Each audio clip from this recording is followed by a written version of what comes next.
Bob, it looks like for some reason my camera is like on zoom mode or something. Is there a way to, let's see.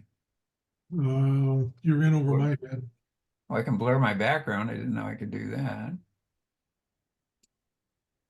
Whoa, cool. Okay, so now I'm going to start speaking and see if this changes who we're seeing. No, it doesn't.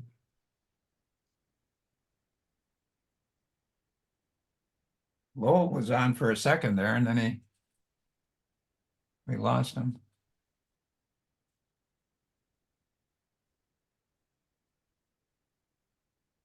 Yeah, see, I've got two monitors, and I'm seeing both of you guys on my main monitor, but I'm seeing Gary now off to the right. He's trying to be As different. well.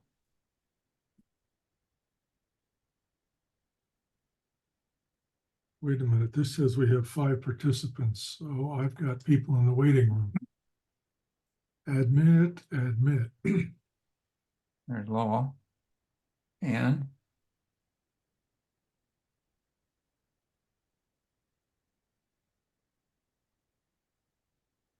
Doug said he was out to dinner, but he was going to try to run home as quickly as he could. He didn't want to miss this episode.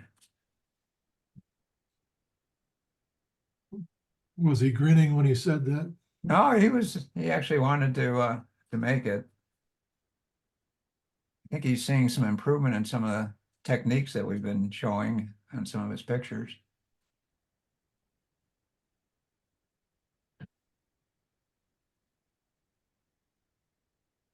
I'm not seeing pictures for the 3 others.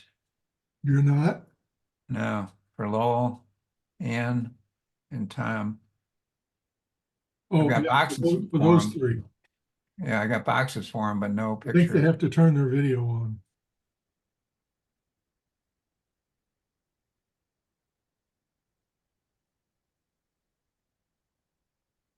Paul, do you have Lowell's telephone number?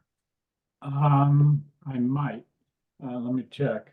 Might see if he's having a problem. Maybe we can help him with I'm sure he's used Zoom before.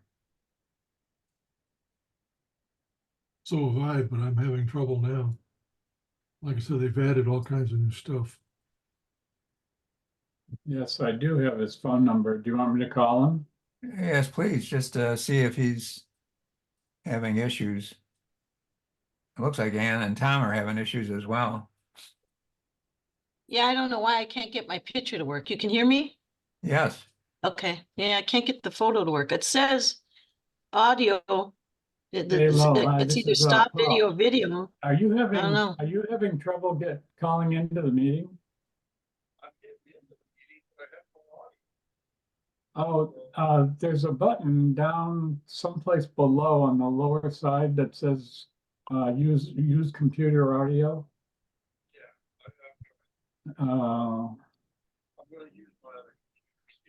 Ann, can you see us? Yes, I can see you. Okay. Oh, there's Linda. Okay. All right, we will. All right, bye. Lowell said he's got trouble with his audio and he's got the button clicked on for PC audio, but it's not working. So he's going to try a different computer. So he said, go ahead and start without him. And Okay. he'll get there when he gets there. Well, Tom, can you hear us? Tom's muted.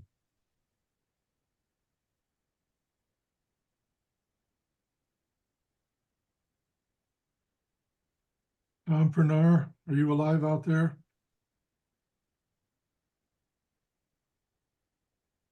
Maybe I'll call Tom and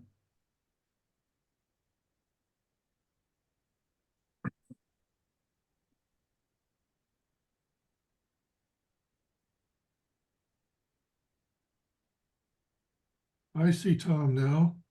How's that? He's Okay, up at his cabin. yeah. Don't I wish? No, actually, it's probably not very nice up there right now. Yeah, yes, I'm all set. Okay.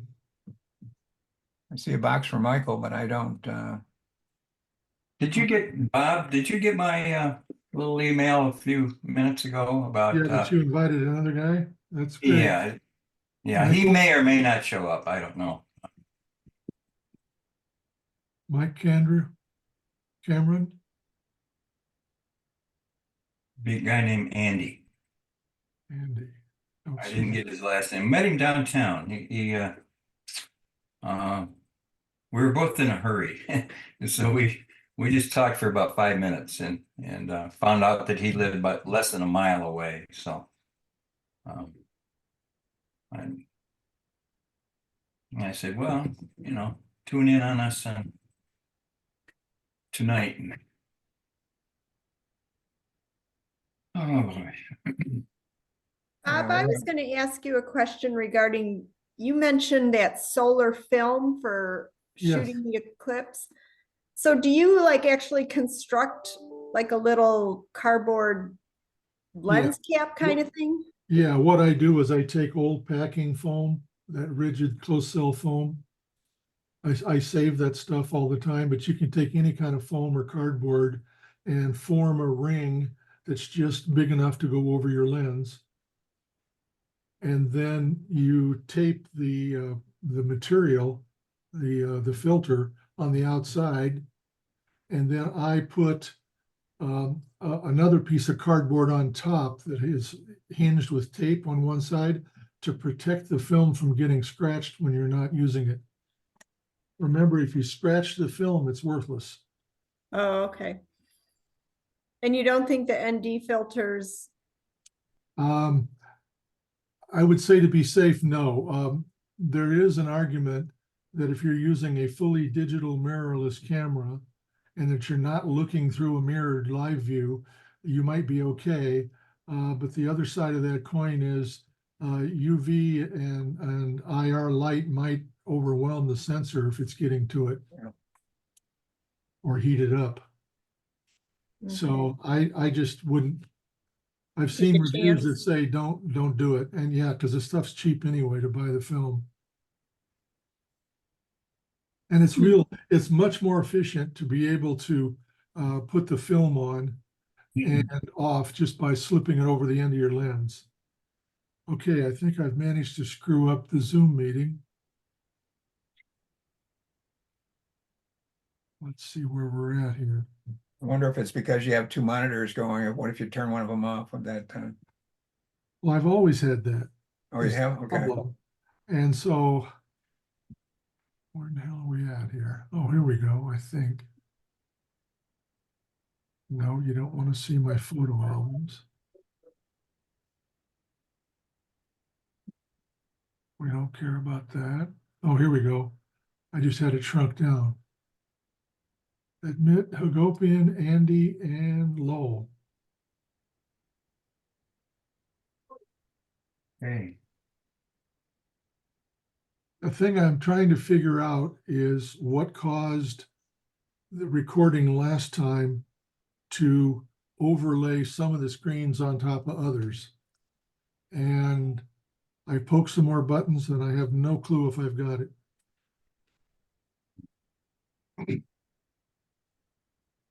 We are at 2, 4, 6, 8, 9 people right now.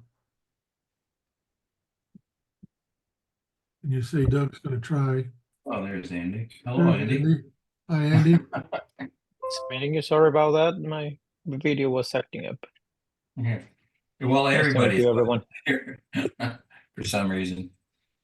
Some So, wanted updates last minute, as per usual. yeah. Mm-hmm. There's There's Lowell. Lowell. Yeah, All there's right. Lowell. That's not too bad, 9. Okay. And we got Ann, and Doug should be showing up pretty soon.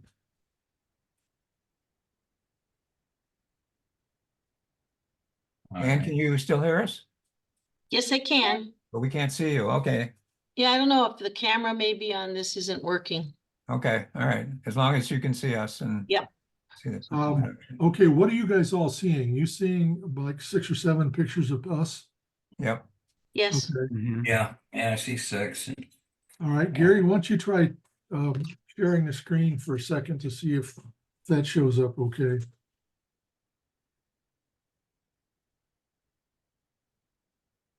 Aha. It's on the other screen. So. Are you guys seeing Gary's shared screen? Yeah. Mhm. Okay. Now I'm wondering which one gets recorded and which one gets overwritten. Okay. Uh-oh. Well, Okay, you All right. understand where my concern is. Let me try this. Ooh. Ron's joining. Nigliero. Let me try this and see if it works. No, it does not.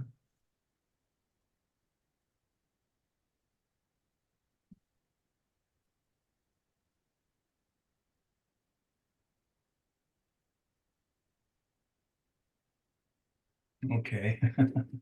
All right. So my main screen shows all of you guys. Ron, welcome, welcome. Glad to see you. Okay. How are you? Good to see you guys. Yeah, Yeah, wonderful. let's, Are you back? I'd like to have Andy introduce himself. You bet. Yeah. And maybe we could give him a rundown on our new our new set of goals that we've got, or the change in our goals. Well, yeah, I was going to talk about that tonight, and I think the people that submitted pictures today really are helping me out here because I've been talking to Bob and Tom, Doug about moving the group to at least the meetings, not necessarily the focus of the group, but the way we handle the meetings to a slightly different agenda, and that is more of a workshop than necessarily a show and tell. And by the submissions of I think Bob and Linda and Ann, the kind of pictures that they submitted this week is really going to reinforce that because what they have are some really creative things that you don't normally see. And it's not just, I went to so-and-so place, but these are some really creative things. And what I want to do is move in that direction so that we're talking about creative ideas, different types of artists and photographers, how to do certain things in Photoshop techniques, and even equipment changes and things like that. Tom's offered to talk a little bit about gradient mapping tonight, which I think is a good thing. Paul had some questions about doing these blur pictures. I know people don't like changes, but as we move in, hopefully move in that direction, if you don't feel comfortable with that, you want to go back to the old way, that's fine. Hopefully it'll make some sense and we'll all get some benefit from it. So Okay. So let's see, any comments on that? yeah. So let's find out about Andy.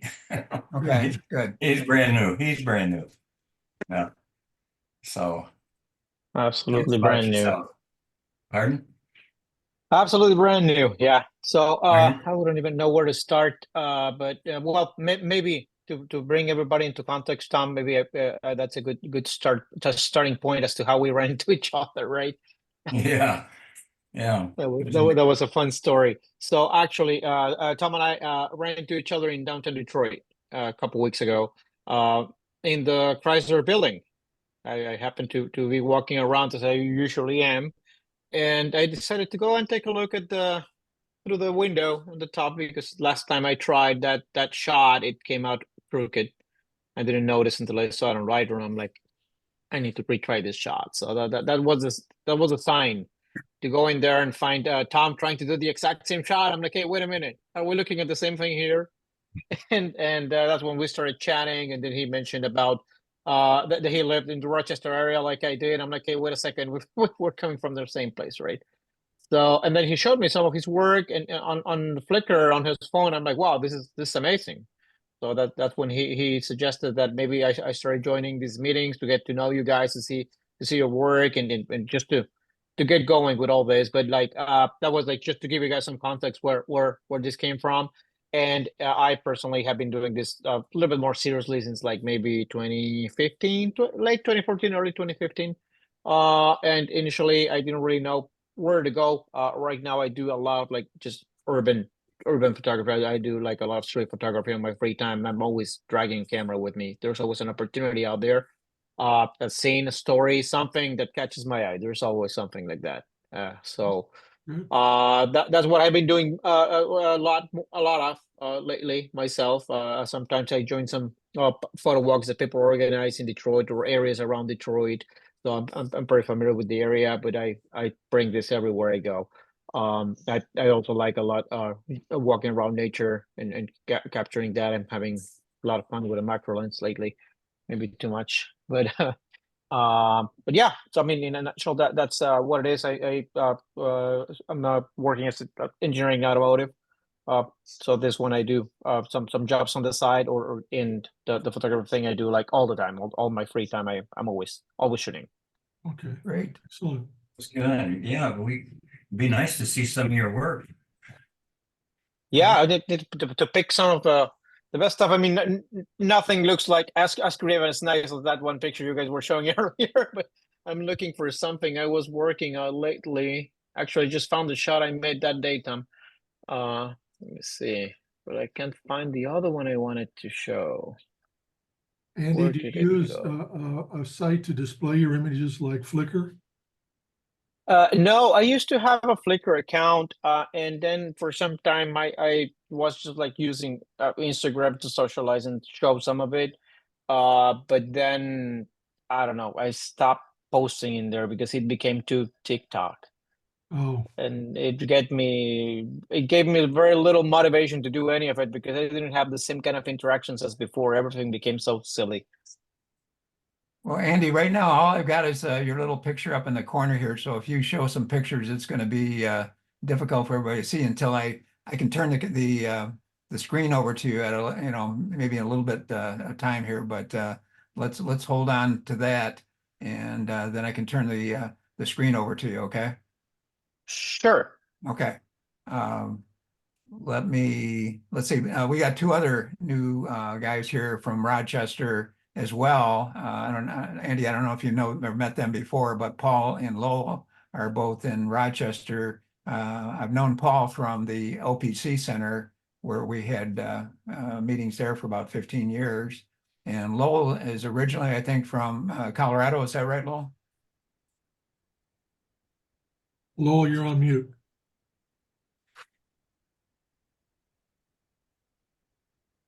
Maybe I'll go back to Paul. Paul? Tell Lowell it's a Yeah, lower. hi. Oh, Okay. there's Oh, Doug. Doug's there too. Okay. There you go. Am I on? Okay, there you are. Just a quick introduction. Paul's Sure, yeah. As Gary mentioned, I first met him quite a few years ago at the OPC, and that was when I just first began to really get serious about photography. It was about the time I retired, and I haven't stopped all this time, and reconnected with Gary recently, and we've been meeting quite a bit and talking a lot about photos, and I'm just looking to move forward and grow.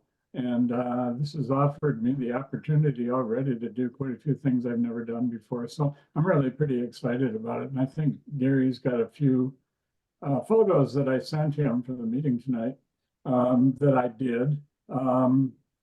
After just having met and talked to him about some of the editing they were doing, I was able to get to the point where, and you'll see what I've done so far, that was mainly just experimentation.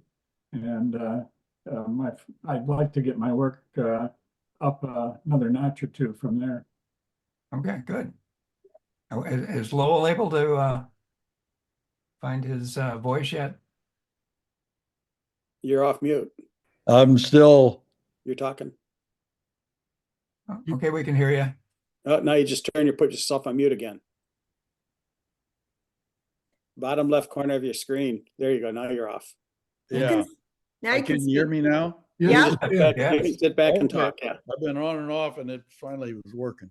I had to do something up at the top, actually. Okay, now everybody can hear me? Yes. Yes. Mhm. Okay. Yeah, I'm new to Michigan, so I really took up photography after I retired out in Colorado, so it's been mostly nature photography. I'd like to do a lot more things like what I've seen Tom and Gary and Bob do, in more urban architectural type of work. Okay. Okay. And I thank Paul for getting me involved. I met him at OPC. He kind of gathers people, I take it. Well, All that right, was good. just fortuitous, Lowell. Okay, good. We'll start taking a look at some pictures. We got some good ones tonight. Well, First, I you want to may mention want that to, Gary, for the Yep. benefit of the other guys that are fairly new, Ron Canigliaro is with us, and he's traveling so much of the time, we don't get to see him a lot, but Ron pretty much lives the high life. He travels the world photographing with the big dogs. So anything you've been up to lately? Well, since Peru, we've just been planning the next trip. I think in August, I think we'll be working with a group. We're taking to Africa. And then just this last week, we finalized plans for a trip in November, actually, to we'll be going to Thailand, Nepal, and Bhutan.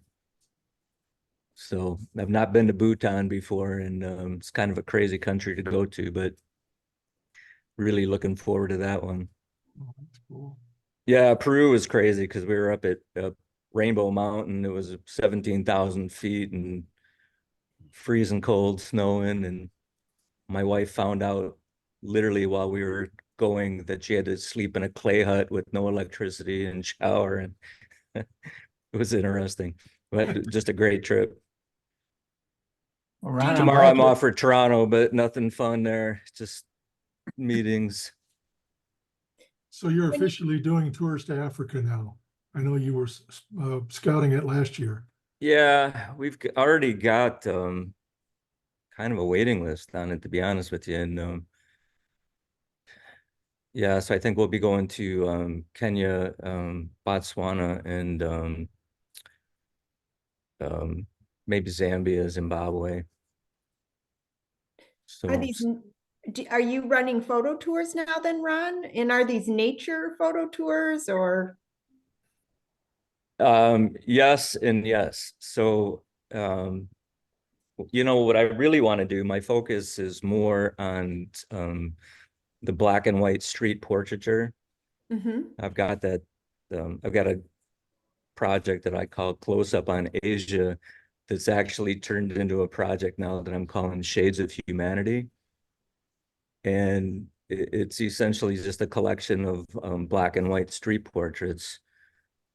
And so I say yes, that it's nature, you know, when we're in Africa, but there's going to be a lot of focus on the people there, you know, working. I've got friends that are Maasai warriors, both in Amboseli and in the Maasai Mara region.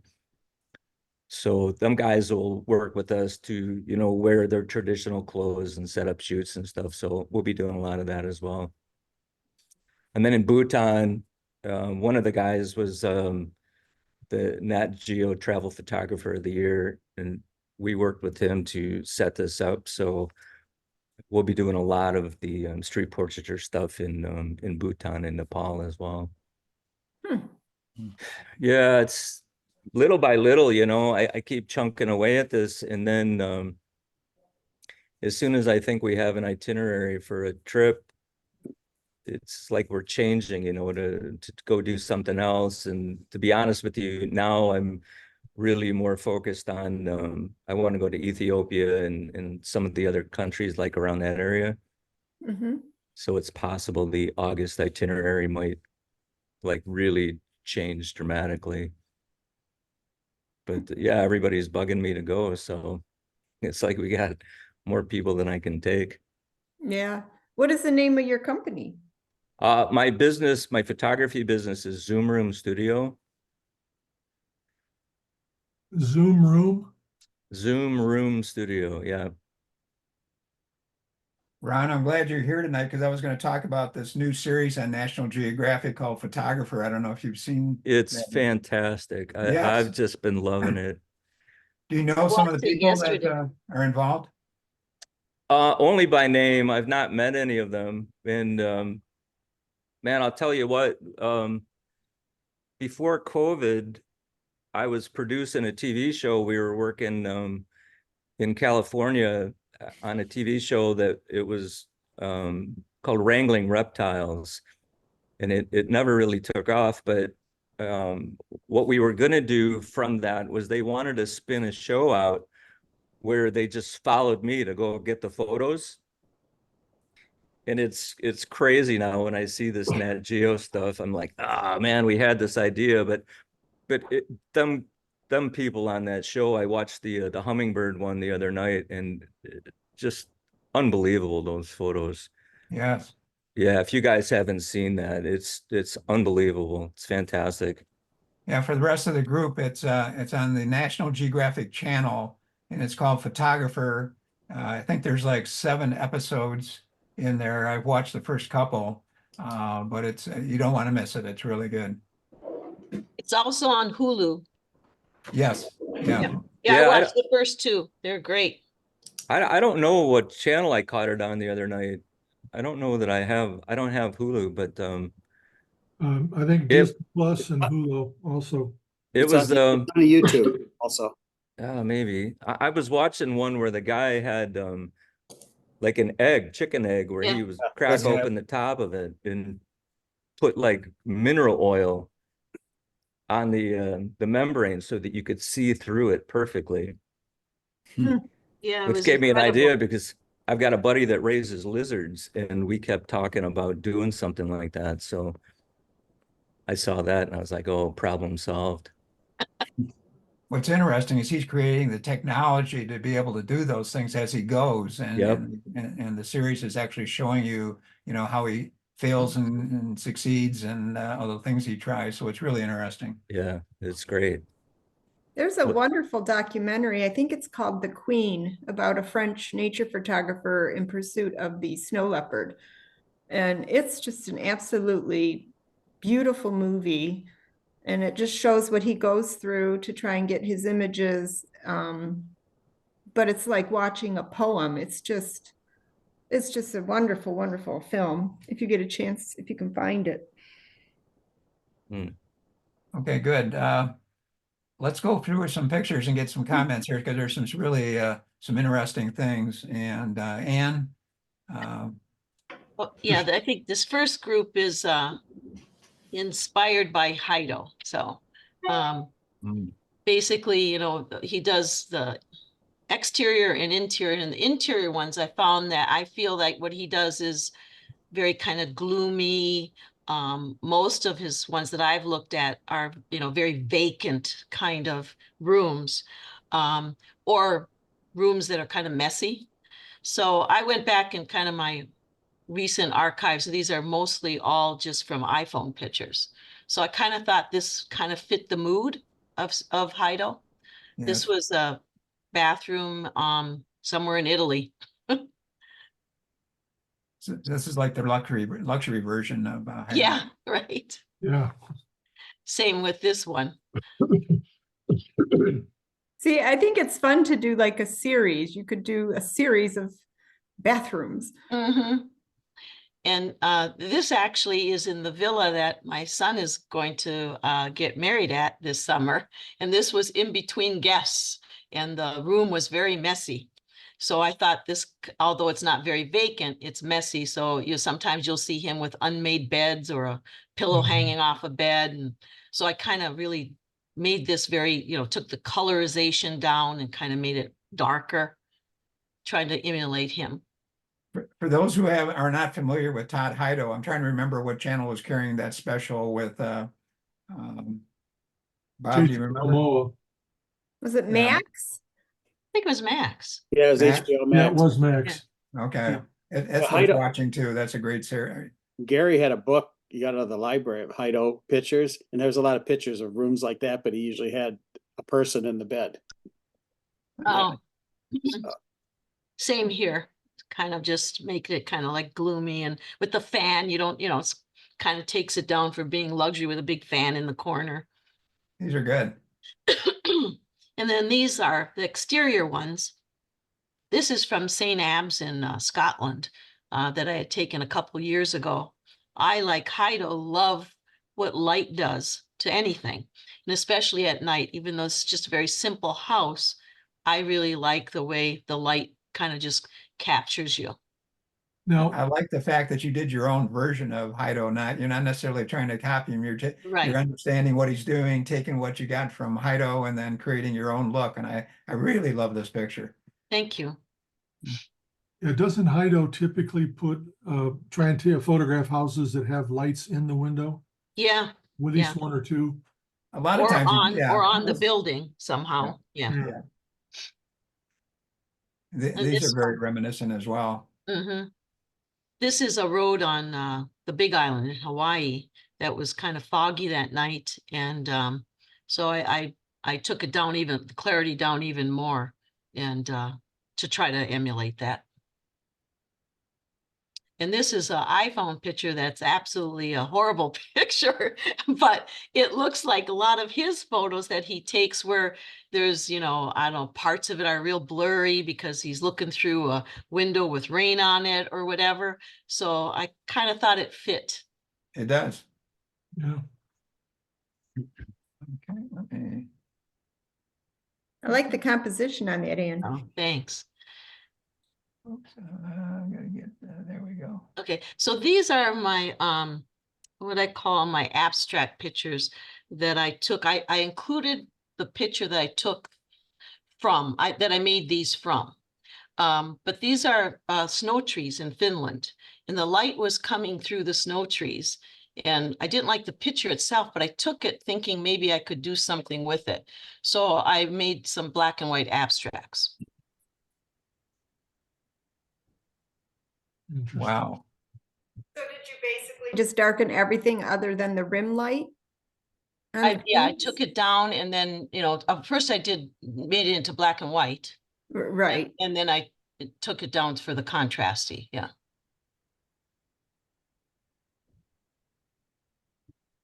This is certainly thinking out of the box. I like it. Thanks. Tom, you seeing this? Yeah. Mhm. I haven't seen you try this one yet. This is good. Can't do everything. I know. So are these like pine trees covered with snow?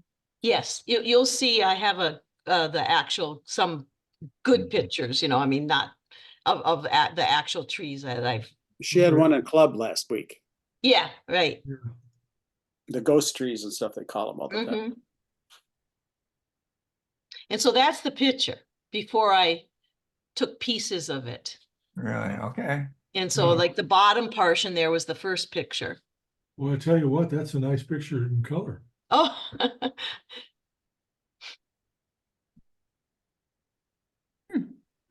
Okay. And so then these are a few. I have many pictures I took while we were there. We went to the same location 2 different days. And it's incredible. Not only, we were very lucky because of all the snow they had, and the temperatures were in the negatives. So the snow stayed on the trees. But the light, being the Arctic time of year, was just constantly changing from pinks to turquoise to blue to purple. It was beautiful. So I have many pictures. This is just a few that I included. And they're mostly the trees, not any, other like distant stuff that I also have pictures of. Those are nice.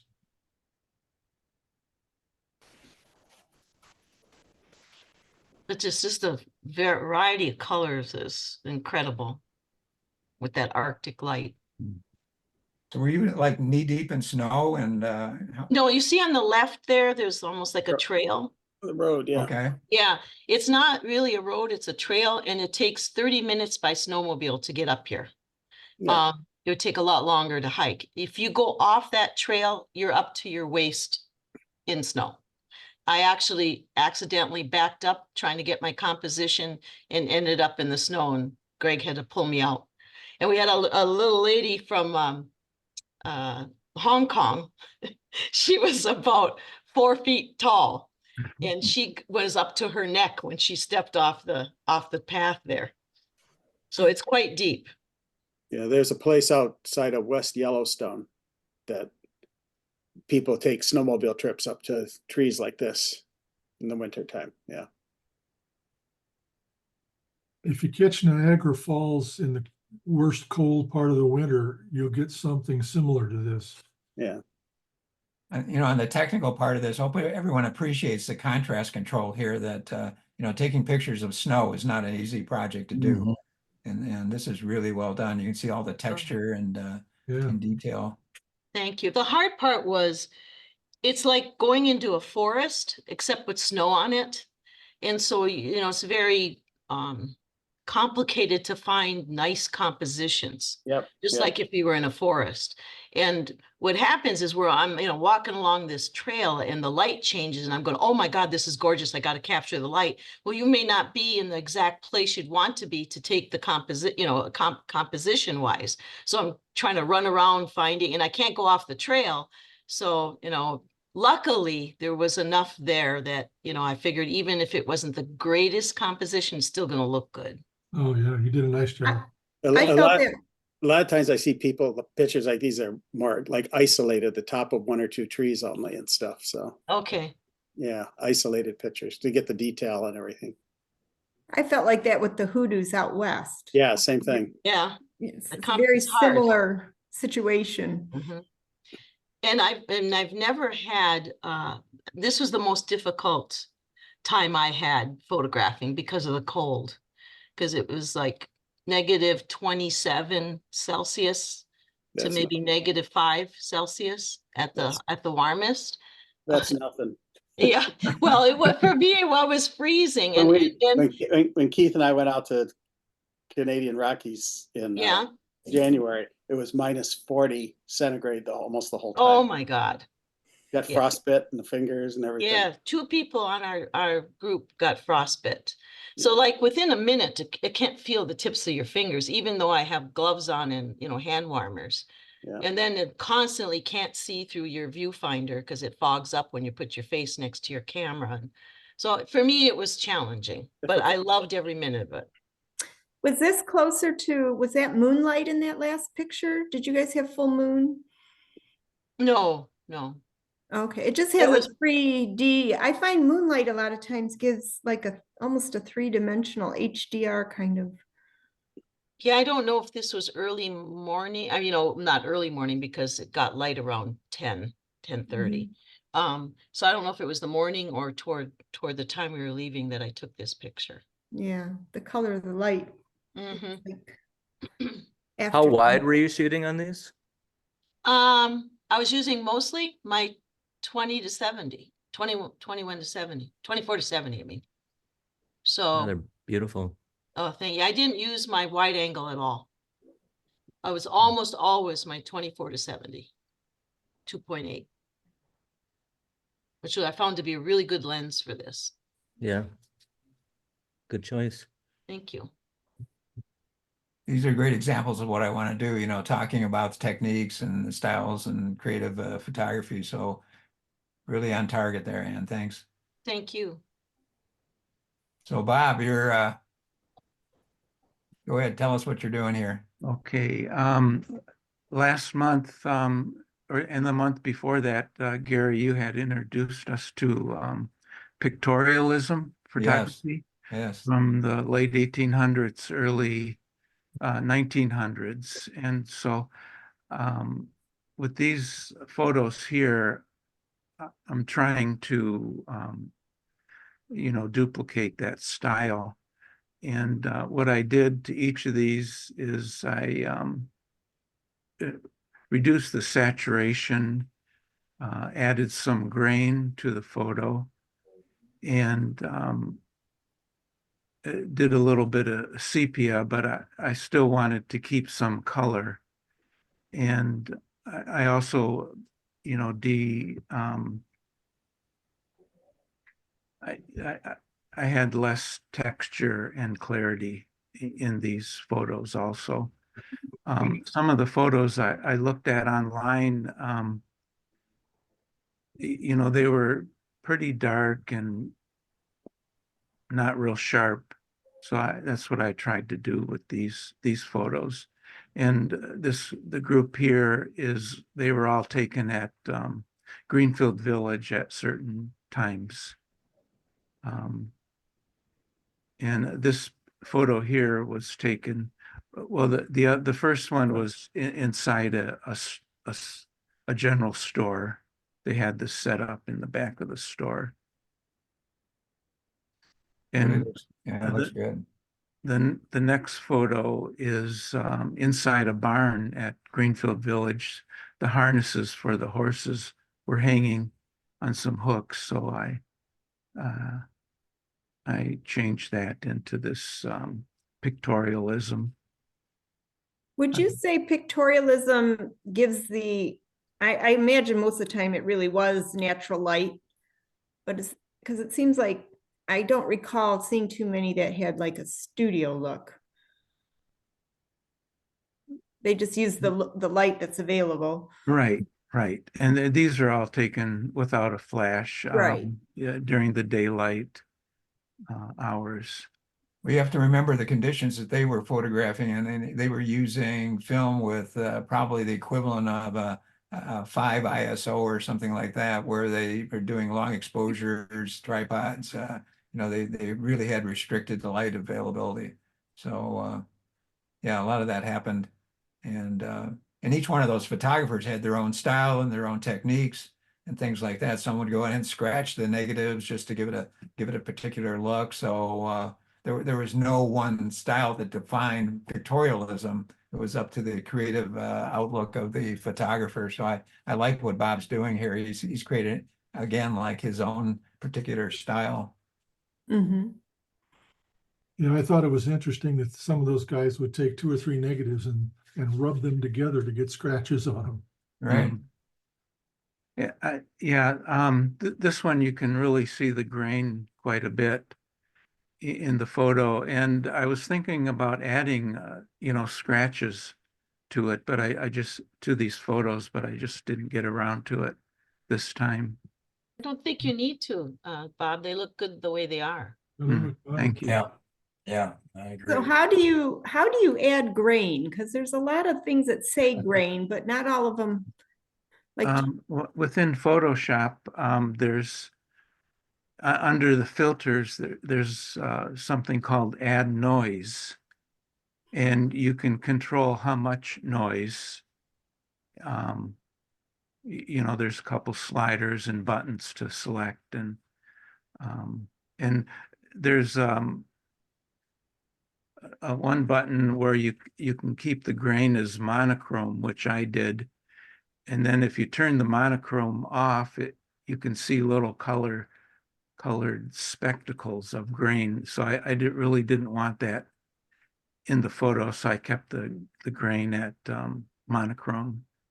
I tried to bring out some color. It's not a complete sepia type of look. It's interesting. You've got an angle to the grain, so it looks like it's Yeah. raining or snowing. mm-hmm. There's a filter in the filter gallery. I don't know if you go there. And it's just dedicated right to grain. You can have clumped grain, you can have large chunks, all kinds of, you know, different contrasts in there. So that's up in filter gallery. And I think you can control the grain a whole heck of a lot better with that filter than you can just with just using noise. Besides, there is a difference between noise and grain. Gary, do you think you could show us that when we're all finished? Sure. Thank you. In fact, we're gonna let Tom do that. I think under in Photoshop too, under effects, where you have the clarity slider, there's a noise slider. Yeah. Yeah. There is. Or yeah. a grain slider, I should say. It's right there by vignette. Yeah. Yeah, Mhm. that's what I meant though, but I feel like this is better, different. But if you go to the filter, I think you'll have a lot more control of it because you can control the size of your grain, the clumping, Yeah. the uniformity. There's a whole lot of controls there. So, and the intensity of the grain. I use grain quite a bit. I like to. This is I pretty like to add realistic. grain. I mean, the grain, as someone who's shot a lot of grainy film pictures, you know, this looks pretty convincing. Mhm. Yeah.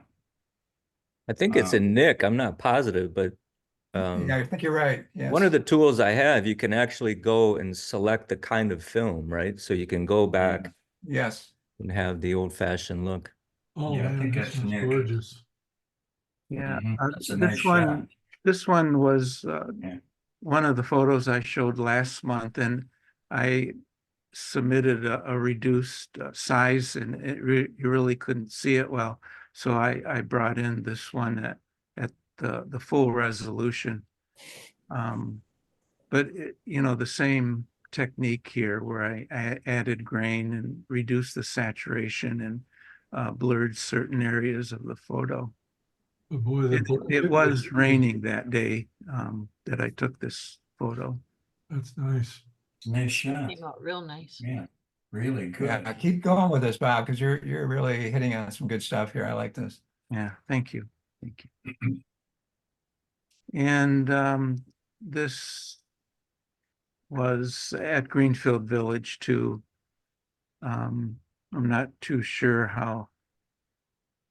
if I like this photo or not, but I'm using the same technique on this. What is it that bothers you? Well, I think it's, Do you think it's just too much color? Will you take the saturate? Let's see if you go to the yeah, saturate. too much color.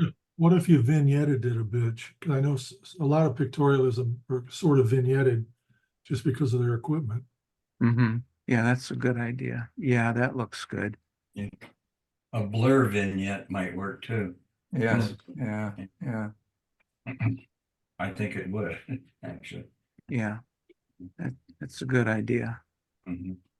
I think Let me if you just- want the photo to look old, you know, it probably could use some scratches or Mhm. texture underneath it. Yeah. I'm just going to take the clarity down a little bit to give it a little. See, we can fix these. Maybe take Yeah. that whites down on that fence. Yeah, let's see.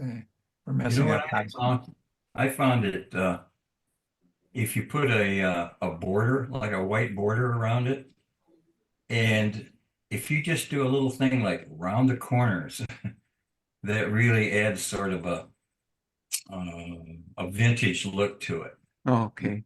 you know, because see, this is kind of a soft image Mhm. and you've got the sharp corners, but if you take and round off the corners, that kind of, you know, kind of keeps with the softness of the image, and I think it adds kind of a vintage look to it myself. Yeah, that's So a good you idea. see a lot of my stuff that I do, I use those rounded corners. Now, Mhm. you can't do rounded corners in Camera Raw. I think you have to do it just in Photoshop.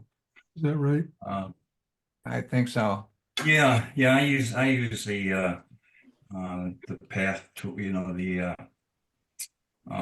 shape tool. You know, I just use a rectangle shape, and then this it only takes about 30 seconds to do it, really. Hmm. I think it adds a nice effect to it. Hmm. So where's that? This is Linda. She's This is me. This is from Norway. And this is me trying to do pictorialism. I And like the texture. Mhm. I was just trying to be brave like Tom is and just go for it and just try a bunch of different things. And God, you know, I should write down what I do because I don't really remember. I know obviously I changed the color. I used some kind of tint, and definitely I added a background. And I think the background is probably what gave me a lot of my color, the underlying texture. Mm. I think it was a black and white image. Mhm. And then I added some splatters and Yeah, drew a couple scratches. that's all right. So Linda, would 3 years ago, would you imagine yourself doing things like this now? No, and I was telling Ann, it's hard for me because when I have a bunch of images, my instinct, I just want to edit them to what I saw. You know, I've just been on a trip and I want to see what I saw. And so to change them a lot creatively is a little hard for me. Plus, it's very time consuming. So I really have to, you know, just set the time aside to do it. Because, you know, this is no longer a travel photo. Now it's become something very different. But it's fun, you know, when you get into it and let yourself play, it's definitely a fun Yeah, thing it to is. do. I'll agree with that. And Well, it's, the difference is one is how you saw it and the other is how you felt about it. And this is your own personal, you know, interpretation of the scene. And that's what creative photography is about. yeah. And it is fun to see how these images like evolve. Yeah, yeah. So this, I love Edward Hopper too. And again, I always, to me, he's always, his pictures often represent that sense of loneliness, you know, that a person is there, but not there. And so this was in Norway and I saw that woman and man sitting there and obviously they're together, but they're not together in that moment anyway. So that caught my eye. Yeah. And That's the good. colors, I think, are kind of in his wheelhouse as well. I like that. Yeah, I do too. And this was from Morocco. I can never say the name, Essaouira, I don't know. It's the beach town, it's a coastal town. And there's a lot of atmosphere. So the high key for me just lends itself because the sky is very, you know, blanketed in mist and whatnot. So there's a series I did here. These seagulls are everywhere. And I liked the bird kind of just sitting there while these two are having their moment. Just looked calm and sweet. And this is another one. The bird is looking out, the man is looking out. I put this in club. Did better than I thought, being a high key image, but Yeah, I like that. I really do. Mhm. and then two birds and two people, so two couples. And I mean, again, it's just kind of a minimalist image. There's not a lot there. Yeah. I did add a little texture to it as well. But I don't know if it really needed it, but I like Nicely it with the presented. texture. Yeah. That's fine. Yeah. also Morocco, lots of color there, other than those last few images. And this was at a place called Jardin Margerel, and it's a garden. It was privately owned. And at some point, Yves Saint Laurent purchased the place and revamped it, remodeled it, refurbished it, renovated it, and then sold it to the city of Marrakesh, open to the public now. And it's got all these vibrant blues and golds. And I just liked how this image came together, and I made it a little bit more painterly, using Topaz 2 and Clarity. The dappled light is a nice effect. Yeah, the way the light's coming down. Mhm. Yeah. Mhm. And I just like the lines on this, the architectural lines with the vibrant colors. I just thought it was a really fun image. The shadows that were made. I really did very little to this image. It was just a very sharp, clean image. The architecture did all the talking here, and the Like light. a diagonal light that coming from the upper right, and that the way that cuts across there like that. Gosh, Yeah, That's beautiful. it goes with the other lines of Yeah. the And wall. then it kind of this It this just kind section of here. develops out into that sort of pattern down there, lower left. Yeah, that's really nice. Oh, that's cool. And so this was just that same shot, but I cropped into the corner, upper corner. It reminds me of those staircases. You can't tell if they're going up or down. It's hard to tell if that wall's sticking out or going in, but this, Yeah. I've always liked when Gary did those spheres. And I thought I've got to try it. And it really wasn't as hard as I thought. You did a That's, good job. that- I was exactly thinking of the same thing when you did this. This is great. Well, that's Yeah. formalist, isn't it, Gary? Yes. Yeah. So I made a circle and then I colored it and then I added some shadow.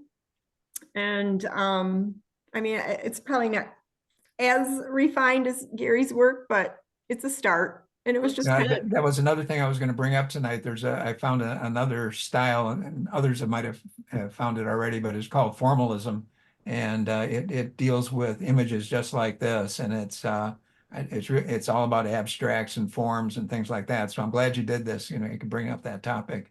okay, good, good. And this doesn't really have anything artistic to it, but I thought it fell into to my eye, it kind of fell into the fine art photography. And again, I don't really, for me, all this Yeah. stuff is more of how things make me feel. I can't really verbalize, why I think this is fine art. I think, but to me, it ticks that box. So, Mhm. and the editing was, more involved than you might think for such a simple image. And then this is going back to my Edward Hopper stuff. I was fortunate to have my daughter willing to sit, and I just thought I had that, Nice shot. does. her mind is elsewhere, That loneliness feeling, yes. Yeah. That was during COVID. And this is me. I did a self-portrait. I tried to do the same thing. So That's Yeah. great. Nice. I like the poster in the back. yeah. Just up at our cottage. I do wish I had access to willing models or, who would, because there's so many pictures I'd love to take if I had a person, but I don't really know people and most of my family won't do it. So I end up taking more Hido type pictures where there's an implication of a person, but no people around. Good stuff. Yeah, really well done. The next one is not, I'm not showing pictures here, but just a recommendation of some place to go. Tom and Doug and I went down to Eastern Market last Saturday morning, and you don't have to go far off the main road there to see some really good stuff and some good possibilities. I mean, just this one picture, this area itself, you could sit there and make 15 different compositions just from what you see here. They've really cleaned up that area. They built some new parking decks. There's all kinds of free parking. The area is just a wonderful place to walk around and find all kinds of different things. So I just brought these along just to show you some of the possibilities. This is like only 15 feet from the main street. They're going past the buildings, but I love this building because it reminds me of Edward Hopper's picture he calls Sunday Morning, where he's got the picture of the downtown area, the two-story building with the red brick. The blue windows. You add a lot of blue into the windows.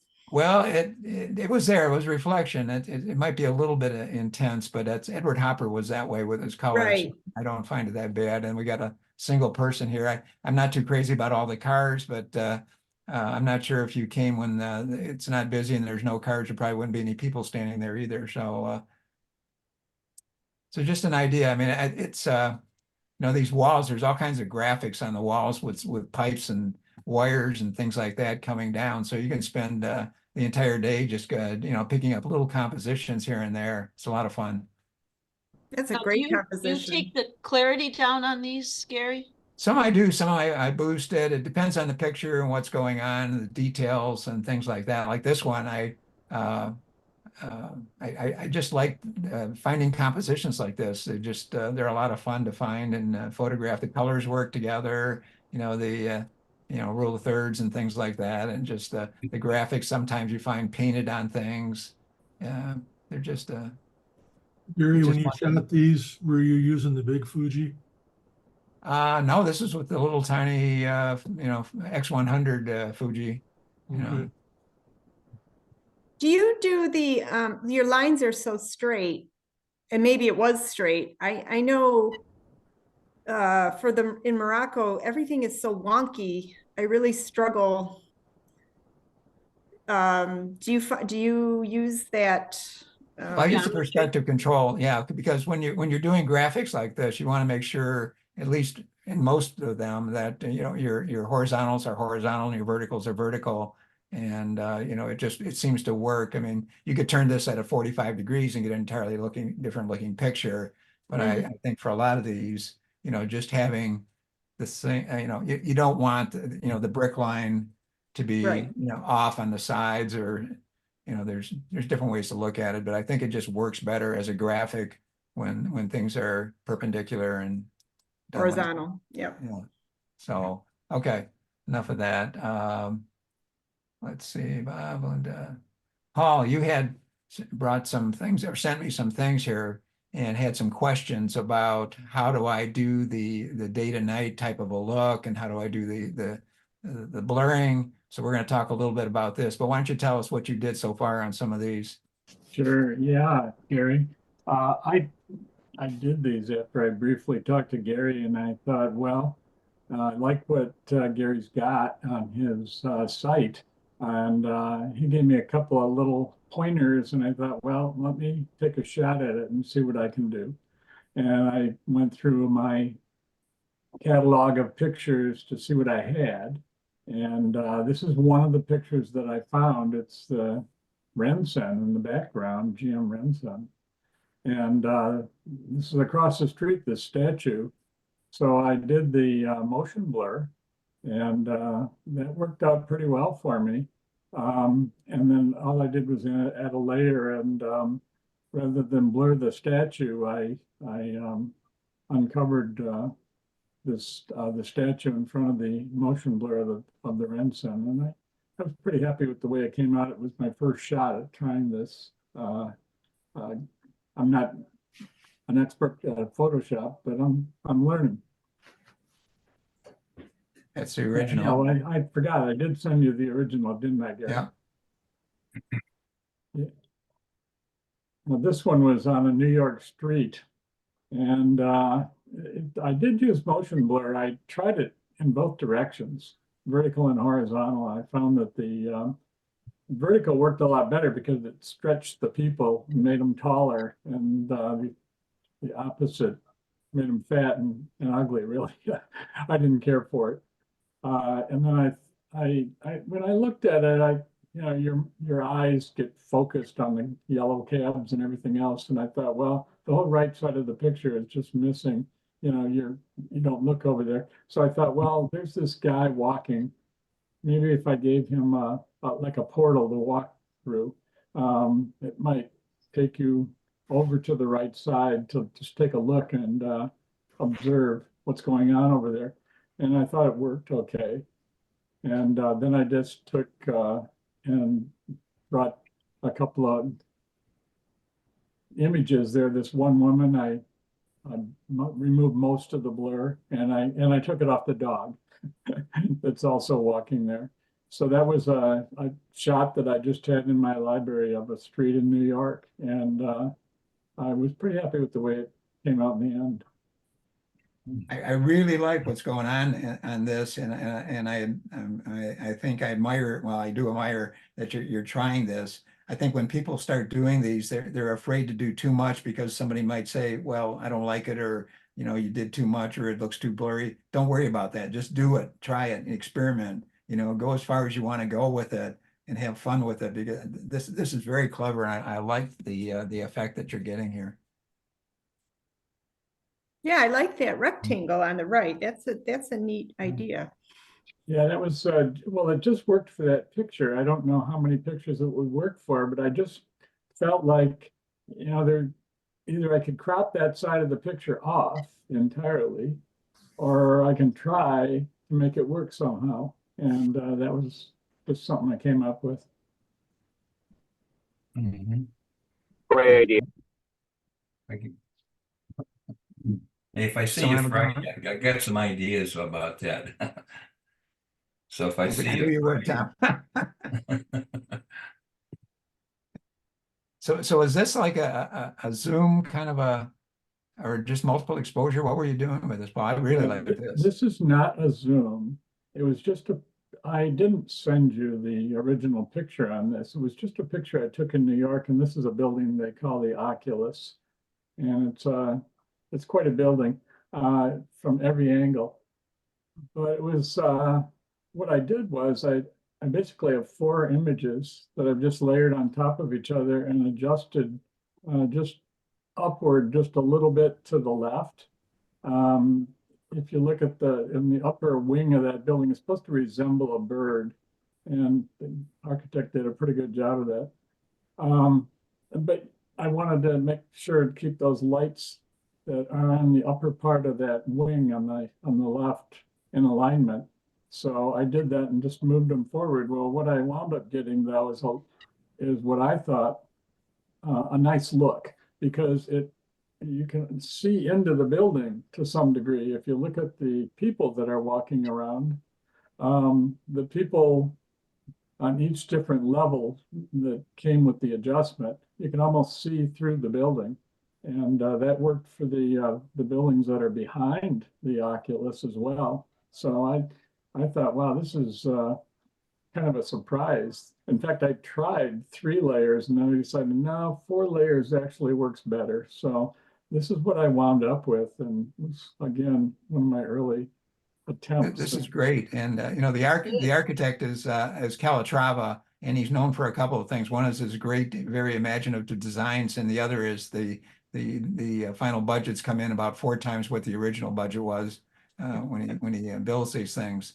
But they're always spectacular, and there's so many nice things happening here with when you start doing multiple images here with all this going on. So You really this is nailed great. that, Paul. Yeah, the Oculus is quite a building from every angle, and what you're seeing is just what's above the surface too. If you go when you go inside the building, you're on probably about the 3rd floor. So it drops down a long way, and it's a vaulted type ceiling.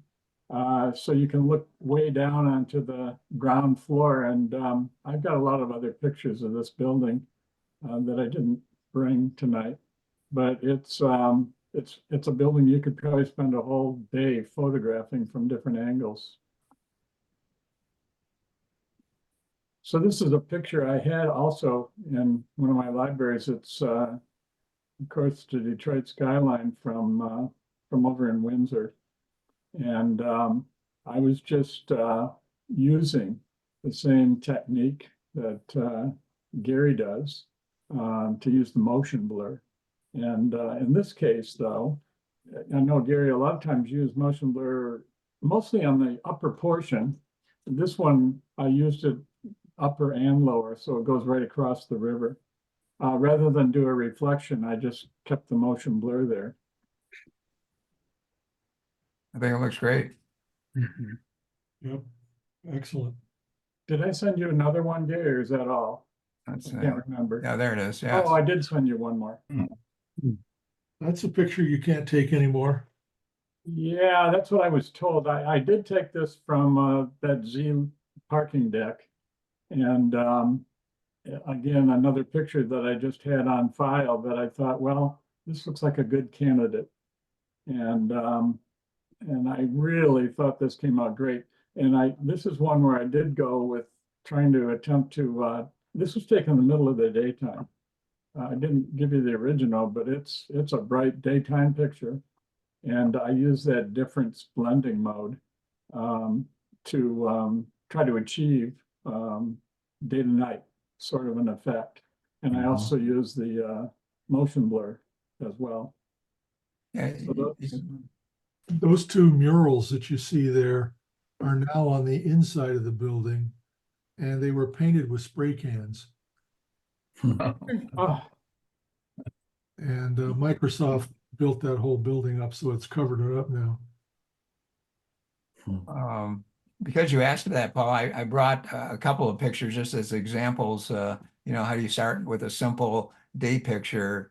And, you know, this is downtown Rochester, and, you know, you can change it into this by just using that technique. Could you go over that technique again? Because I Thank don't you think for I knew asking. Yes. much about Photoshop back then. And Here's another one. So let's, I'm going to open this one. We're going to do this quickly because it's being recorded. And if you wanted to see the step-by-step part of it, you can review it again. So one thing is important when you're starting these is because we're going to use a vertical blur is make sure your verticals here are all lined up so that they're exactly vertical. And you can do that in Camera Raw with that perspective adjustment. So what we're going to do is duplicate the layer, and we're going to take that duplicated layer, go into the blur filters, and go down to motion blur. And we're going to do a 90-degree, which is the vertical, and take the distance right all the way over to the right. So you're going to maximum amount of blur, and you get this for the top layer. And I usually do it at least twice. And if you just go up to filter or hit motion blur again, it'll do the repeat of what you just did. And you get this real nice smooth tonality, which really helps. And then when you go down to your blending modes here, because we got 2 layers, we have the blending mode available, and we go down to difference, we get this. Okay.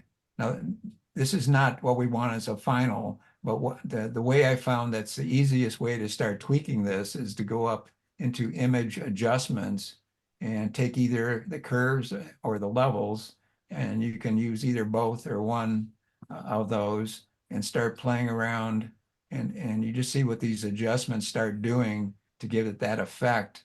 And I'm just taking the left side adjustment here, sliding it up, and I'm watching the sky because that's one thing I really want to see are these light rays coming up at night, and then taking the right-hand side and moving it around. I'll take it right to the edge of the histogram, and then even taking the center portion and start moving that around to give you an idea. You can see how much flexibility you have in the final picture.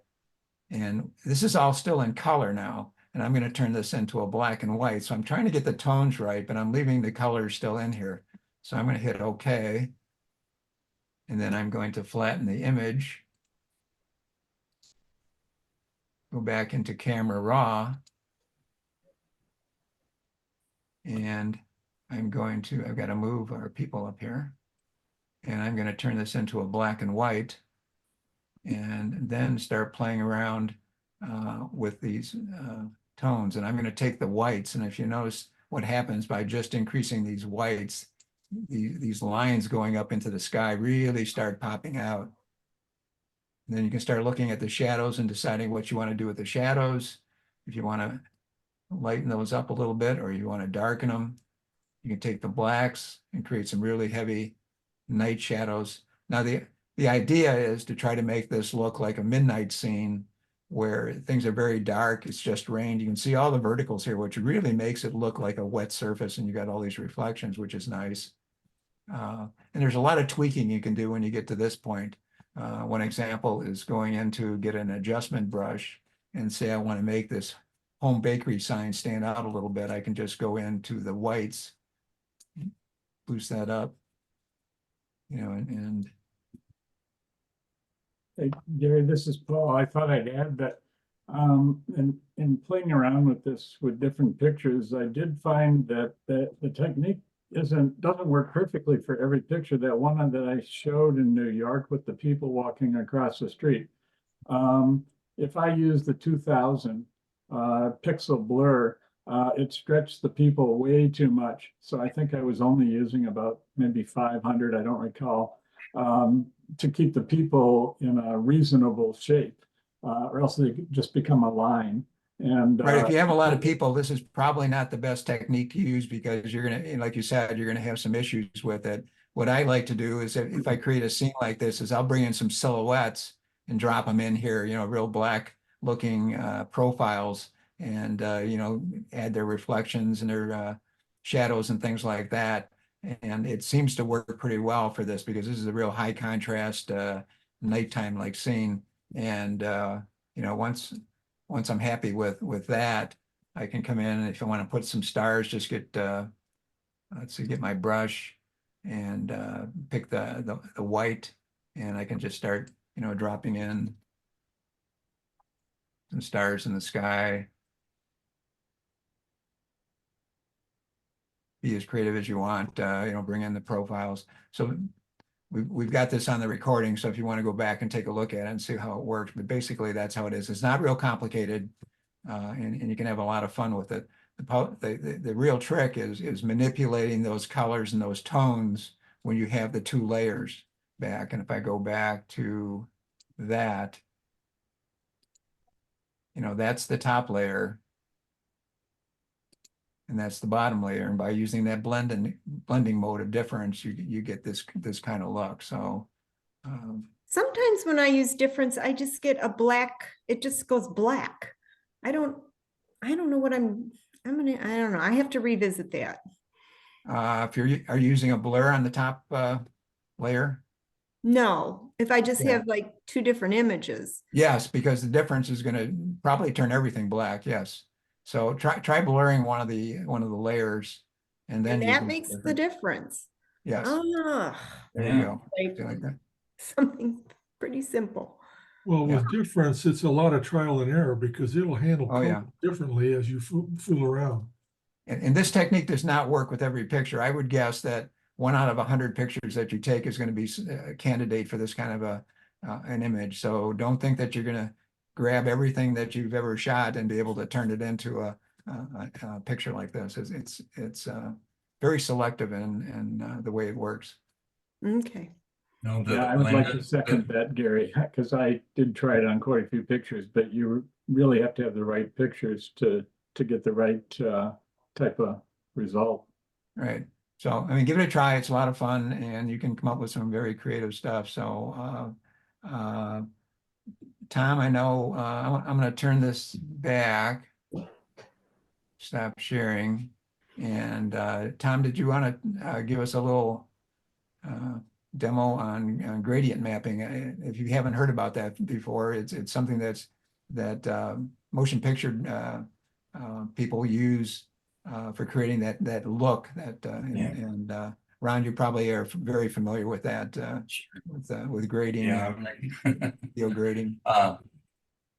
Okay. Gradient mapping, a lot of people think it's a gradient, but it's not. It is in a way. Let me pop this up here.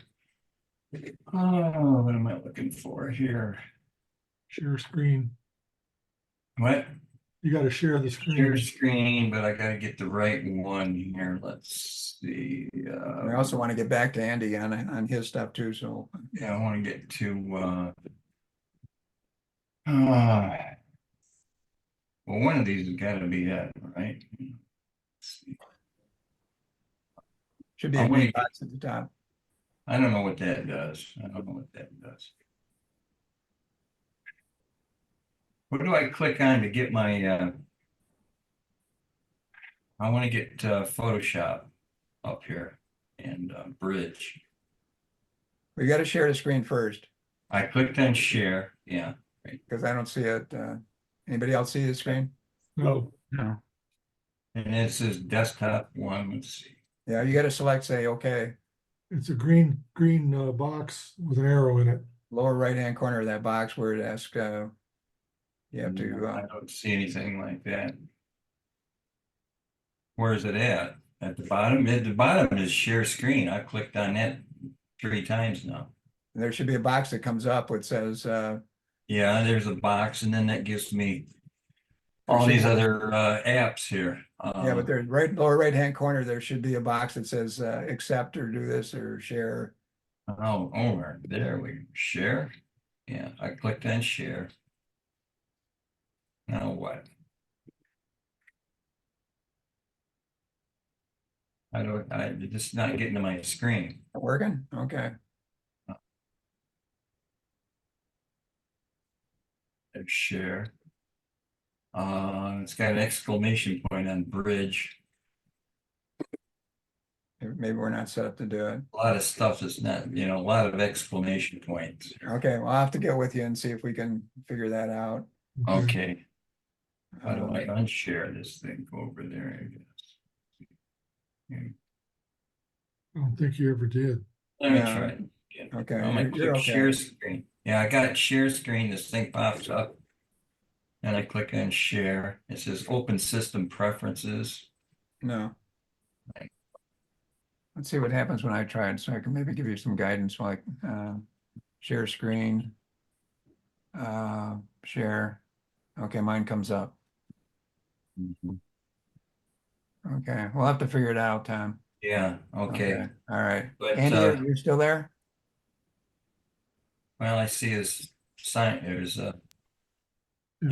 Andy, are you there? You're on mute, Andy. There you go. I'm here. Yeah, I apologize. I wasn't prepared for the meeting today. I'm away from my desktop right now. Okay. But I definitely found a few that I wanted to talk about the group. So, is there any how are these typically shared beforehand? Say that again. He How wants do to know how you- you send them to you, Gary. How does he send his images to Well, you? you can send them by email. What do we use, Bob, We use for WeTransfer. WeTransfer, and that'll take a little while to get it. So if you want to put a package together for the next meeting, we can do that. And I can download them, put them into Lightroom, and then we can take a look. If you're not familiar with Sure. WeTransfer, just download the app WeTransfer, and it will let you share for free up to 2 gigabytes. And what effectively you do is drag your images to the WeTransfer, give it who the addressees are, and it will upload those images to the cloud, the WeTransfer cloud, and then send emails to the recipients so they can download them. We'll get that set up. We'll we'll contact you and get it figured out. Okay. Yeah, that's great. I can do that. Okay. And oops, what happened here? That's probably me fooling around. I don't know. Yeah, that's Tom. I see. Oh, I'm co-editing Tom's whiteboard. Uh-oh. Yeah. Well, I was just clicking around to see what happened here. So Okay, I wonder if I can get out of this now. how do I unshare now? Is that up the top? Yeah. Okay, good. Okay. Okay. Ron, Did we you only still- get to have you here once or twice a year. So is there some stuff you can share with us?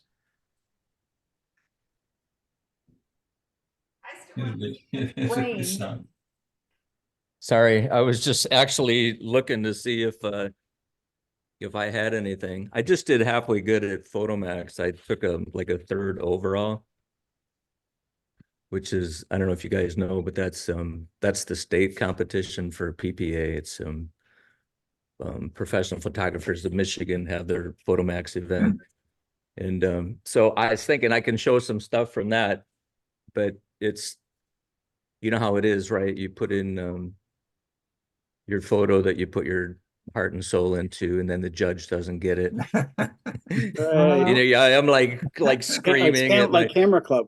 No. Oh my God, man, I was going crazy. Hey, Ron, I was going to ask you, last fall you went to Africa, and I think you said you shot 75,000 pictures. Yeah, it was something like that. Well, we were there 5 weeks. Yeah, well, did you ever get them edited? No, in fact, I still have Kyrgyzstan photos, Peru.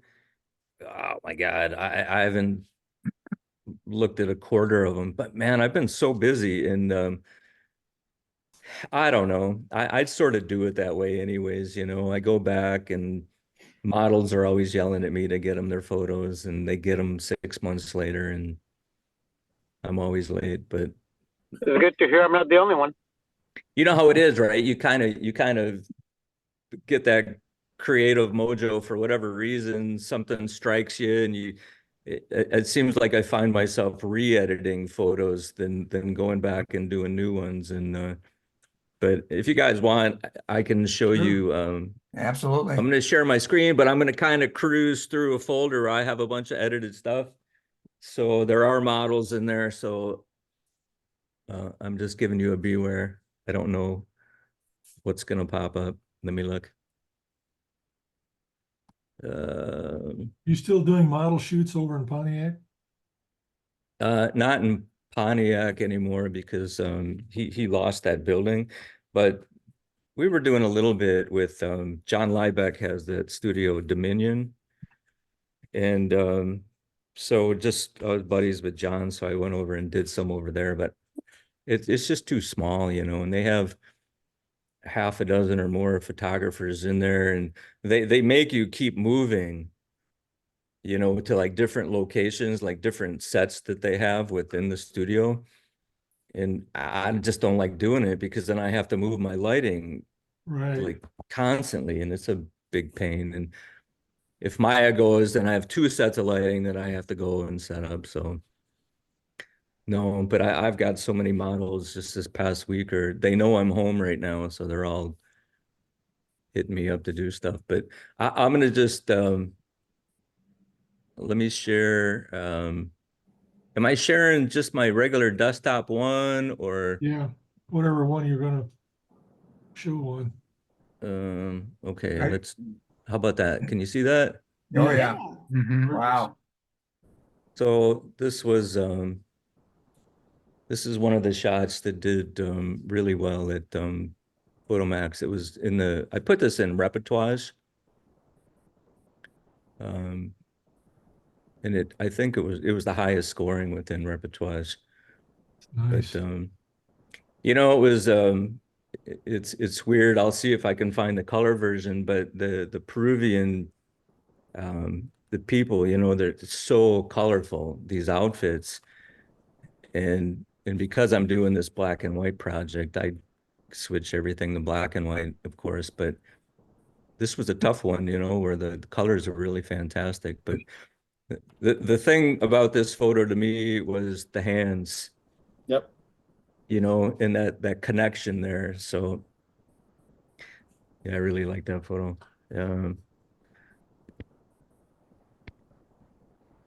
Oop. So I don't know if I'm going to be able to do this now. This was a photo that won Best of Show for portrait.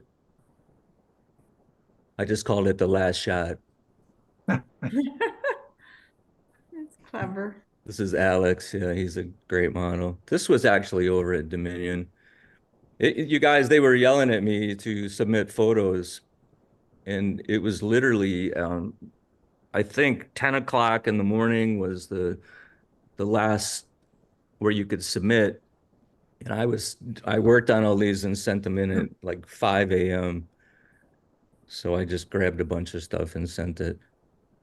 So does That's a using great negative shot. space, using the negative space like that, does that bother some people, or how's that received a lot? On this one, Yeah. they actually loved it because what the judges were saying was how great this would be for a product image because you've got that space on the right where you can put text and whatnot, you know, for Yes. advertising. Yeah, yeah. I have me personally, this is my style. I have a massive pet peeve about centering subjects. I just don't like to, like on the woman with the baby is centered. But typically I don't do that. I like it more this way. And to be honest, Gary, I'll tell you what, when I submit this year, I sort of looked at it like a science project where I just said I kind of want to stay true to my roots and not fall so much into the PPA guidelines where I feel like Good for you. Yes. you know, I feel like it's not becoming a photography competition anymore. It's becoming an image competition. And it's just good old photos, you know, like the urban stuff or whatever. They don't do well. And it's the people who just do like really hardcore compositions and or not compositions, but composites that seem like they do really well. And I don't know, this year I just said, I'm just going to grab a handful of different kinds of images and throw them in and see how they do. So They got too many rules. it's unbelievable, you know. So It's neat. this one they yelled at me because there's no detail in the water behind the bird, Oh, my gosh. which is That's not what true. people, that's what I like to see. There actually is some detail there, but the whole Yeah. point of this was I didn't want your eye to go past the bird. Right? Black, white, and it's Exactly. black on black too. It's Yeah, and much and different. that's what I said. I said, "Oh, do you think the water was really black? I mean, come on, I made it that way." Yeah. And I wanted the eyes and that beautiful beak, you know, to you just kind of stay right there and not go past it. So Oh, that's incredible. it did good, but it's crazy, you guys. The one judge had me at like a 96, which is, you know, obviously a great score. And one of the other judges had me at like an 83. So this shows where you just go, what the heck, man? You know, I think I wound up getting like an 86 average, but they're all over the map and for whatever reason, you know. Oh, yeah. This one I just threw in there to kind of be a smart ass, to be honest with you. It didn't do good at all, but I love this photo. I I just got thought it one was, similar. I So- call it Tammy Faye Baker. Ron, yeah. Ron, on that one, you ever taken like a brush and just bring up the shadows inside the mouth? You know, just open the shadows up. You know, it is a little bit like there's nothing black in there. It's kind of pink. Yeah, that makes it. more Yeah, it's got like a striking. purpley kind of color to Yeah. it. Yeah, if you brought up a little more in that, that'd probably really jump out at them. You know. Yeah, but they just I know. wanted nothing to do with this photo. It made them angry, sort of. But I like the way the eyes are, everything. Yeah. Oh, yeah, wow. Nicely this done. is one of my favorite local models. This is Andrea. I call this one "It's All About Sex," and this one got me in trouble because they said there was some banding in there, and Yeah, right. yeah, I can see a little bit on my Yeah, a screen little right bit. now, but Yeah, but doesn't take So- over the They photo. missed the whole point, though. It's the image, not the bands. Right. yeah, you know, the banding, I just didn't see it when I did it. They look at the overall photo though, so technique and everything. So not Yes, just- there's the 12 conditions that must be met, you know, for merit. Ron, what's your favorite focal length when you're doing these portraits? Oh, good question. You know, obviously it just depends on the room, but I'm usually using a 70 to 200 millimeter lens. Okay, so you move around a little. Yeah, with these models, yes, I'm moving quite a bit, and it's very rare that you'll see me with a prime lens. Not very often. If it's like in a small studio, you know, and I know that I have to be, you know, I can't back up essentially, then maybe I'll use a prime lens, but I don't know. I like if I'm outside, I'm never shooting a prime lens. The Nat Geo guys and the guys I travel with, they're always using 35 millimeter lens or equivalents thereof, you know, with whatever it is, like a 27 with a what is it, like a full frame on a crop sensor body. I don't know what the math is, but they're using prime lenses in Peru. I really saw some benefit in it, you know, with one of the guys. His images were really good, and Nicholas Casterman. You guys get a chance, look up my buddy Nico. He's really, really good photographer. Oh, I love that. This one did really good. This one is actually, I think, hanging up in Pontiac right now. It won in the group for the Detroit Institute of Arts and Canvas Pontiac, you know, where they take, I think, like maybe 5 or 6 images, something like that, and they print them on a 12-foot canvas, and then they hang them on the sides of the buildings downtown. So I had one last year. It was the Chinese guy holding the tea. I called it All the Tea in China. It was a black and white. It's hanging on the courthouse. I don't know if it's still there, but then this one was selected for this year. This one did really good in competition. Oh, This wow. one was in Amboseli, and it was just beautiful. There was like this mist coming off of the water, and just singling out one flamingo is not really an easy thing to do, because Definitely. they were just in like huge flocks, you know. So yeah, I kind of like this photo, sort of minimalist. This was actually my personal favorite, and I think it's just the street photographer in me, but they don't like photos like this. And Really? no, you know, I got grandma standing in the doorway and all the children, and you know, I got 2 alpacas are like in composition over there, and And the little baby. Yeah, that's a great story going on. you know, yeah, and you know, the little boy, I wanted the back of him like that because I wanted the costume. Yeah.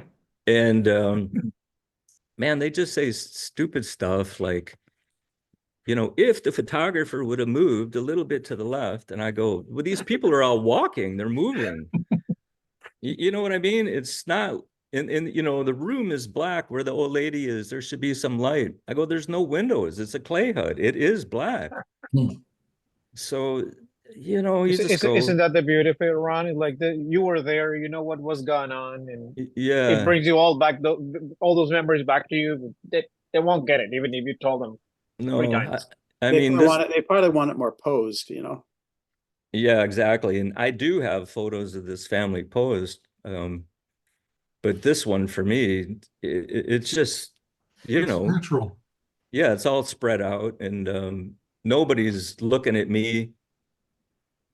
You know, the girl, you can see she's holding, it's a box of milk duds. That we were the first family to ever, or the first group to ever stay with this family up in on their property in the clay hut. So we were spending a couple days with this family there, and they're on their property.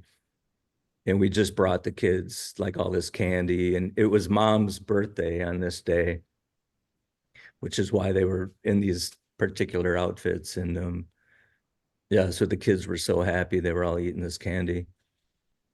I don't know if that's all Because of them. they probably wouldn't dress like that every day either, because the outfits would be dirty, and so they probably just for special occasions, huh? You know, you'd be surprised, they sort of do dress like this every day. The like the little boy, the poncho that he's wearing was definitely for mom's birthday. It's clean. And the hats that the girls have on were more for the birthday. But otherwise, like the cape that the girl in the blue is wearing is typical, and the stuff that grandma's wearing is typical. It was really, really cold. You know, it was easy in the 30s, you know, and there's no electricity, there's no heat.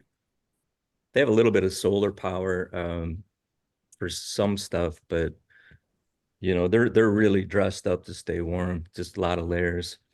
This was up, I think at this spot we were over 16,000 feet altitude. Wow. So yeah, it was really wonderful. It This doesn't get one, better than that. this one did good too, but Wow. I called this one A Leader Emerges. Mhm. I like that little guy stepping up there. There were actually about 8 lions in this photo, and like coming up behind mom here. And the story with this one is that this lioness had like I said, about 8 cubs that she was hiding in the high grass. And behind me to my left was another lioness had been carrying a warthog that she killed to bring it to these cubs for their meal. And man, you don't know how they know, but I mean, they hear, and it's like a language that they know who it is and can hear her a mile away. So they start moving to go meet mom, and they wound up coming like right in front of our Jeep. She put the warthog down, and they all feasted on it. But they'll look at a photo like this and they'll say, "Oh, there's a weed through the face." Yep. And you just go, "Oh my God, come on." It's where they live. And that was my story, was that they're emerging, Yeah, I like that. I had a long lunch with a couple of those judges one year at the PPA, and I decided I would never submit. Yeah, it's probably a good thing to do. This was for I just hosted a competition, and this was just a screen I had to make for that. That one bottom left, I like that one. Really beautiful model, local model. Yeah. If you guys are looking for models, let me know, because all of these girls are always looking for photo opportunities to build their portfolios. So they shoot mostly for prints? Yes. Yeah, almost all of them that we work with. So, and there's a few of them that are really, really talented. So that's all I have in this group, you guys. That's pretty good Nice. stuff. Yeah, thank you. This is a Awesome treat. stuff. That Yeah. was fantastic. I'm sorry? Andy, what'd you say? You're mute. Oh, I said it would be fantastic. Yeah. Yeah, Thank Fantastic. you. Thank you. I You bet. appreciate that. And I enjoy hearing your frustration with the judges. That makes me feel better too. Oh, Linda, come on. Yeah. I don't know if You're your you- worst critic, though. Yeah. I'm not alone, it's, It's everyone. yeah, you know how it is, right? Like you shoot for, People judging and probably stopped photographing years ago. yeah, this year they had some pretty prestigious judges in there, but Still I got don't know, man. They just get do hung what up they on like. weird stuff, and Yeah. rules. yeah, I mean, I get it, but I kind of took a step backwards, because I found my style changing to meet the photographic rules, and so I didn't like what I was doing. And going back to my days as a musician, we would always have this thing about, oh, you're kind of selling out. You're not, sticking with whatever your genre is, just to get radio play or whatever. And I sort of feel like that with photography. And so now I just said, I just kind of want to go backwards and get more into the raw street kind of scenes, and just the charm of the people, You can try to shoot for what you think the judges are going to want, and then you'll get there, and there'll be a whole different group of judges that are there. There's no doubt about it, It in happens all the time. some of them photos I showed you guys at the DPPA competition, like the one with the flamingo, it had I don't know, I want to say it was up in the high 90s. And then, they critique it. So then you go and you make changes, and then you submit it for the state competition. So now technically I'm submitting a better image, and it got a much lower score. Different judges, right? So it's exactly right. They're always hung up on details. I was proud of myself this year, though, that I merited in 3 or 4 different categories. And that's really like what I like about this group, and what we're doing is that it forces us to be really well-rounded. That you can sit down and shoot macro or portraits or like the urban stuff.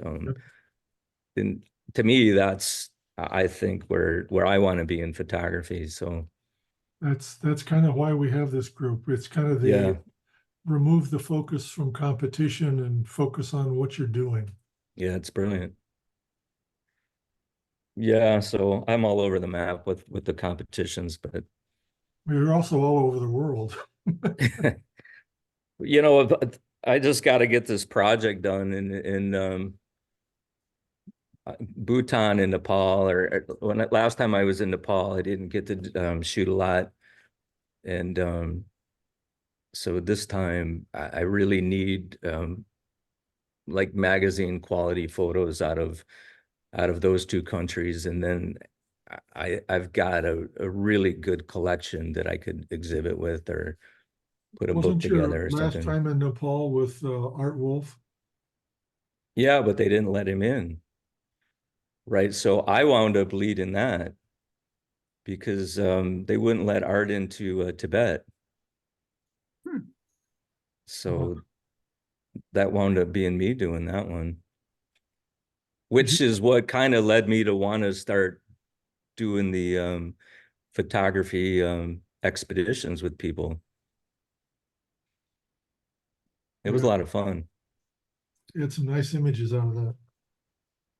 Yeah, Tibet, that's all we were doing, you know, was we were shooting the monasteries up in the mountains. So the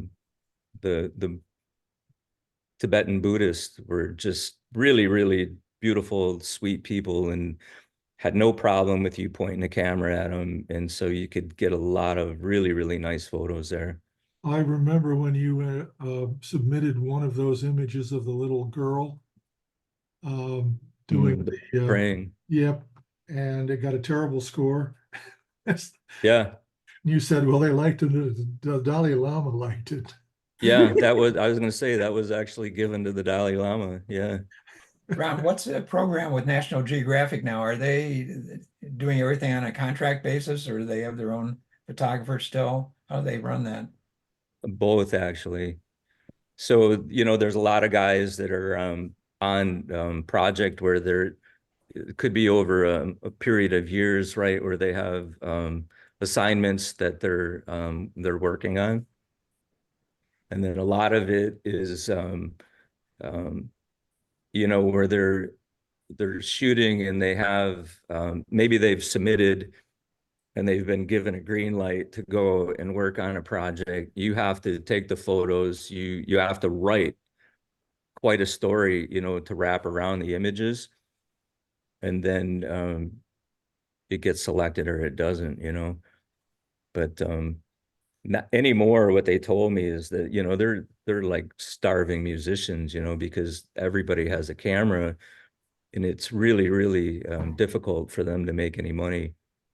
And so, you know, what they're doing is they're doing expeditions where they're taking people on trips.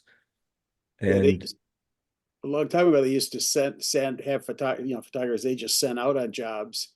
And then I heard it was like that, where you should give them a list of where you're going. And then they'll tell you there's something there they might like you to do or something, you know. yeah, they, you know, they know You do it, pay exactly. for it. Yeah.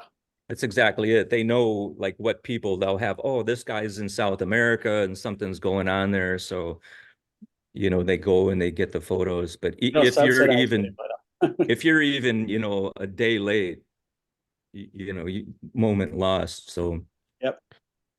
Yeah, I heard how that happened. Yeah. but I'll tell you what, they have Nat Geo travel now.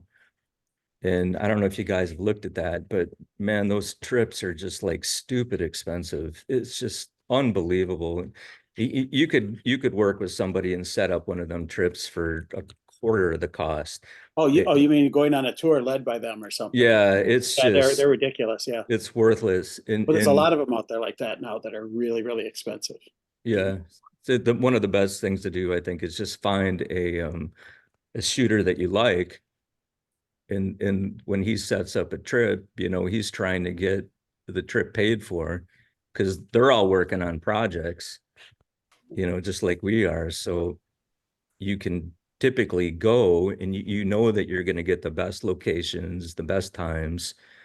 You've got guides, you have everything, and it's just a fraction of the price. But they're not gonna be doing any teaching or anything. It's just basically a lead. No, they do. Do they? Yeah, they absolutely Okay. do. Yeah, like on this, when we were in Peru, I knew all the guys except Nico. Nico he's a Frenchman who actually lives in Poland now, but he's a French guy that him and his wife just take motorcycles and they just go everywhere through South America.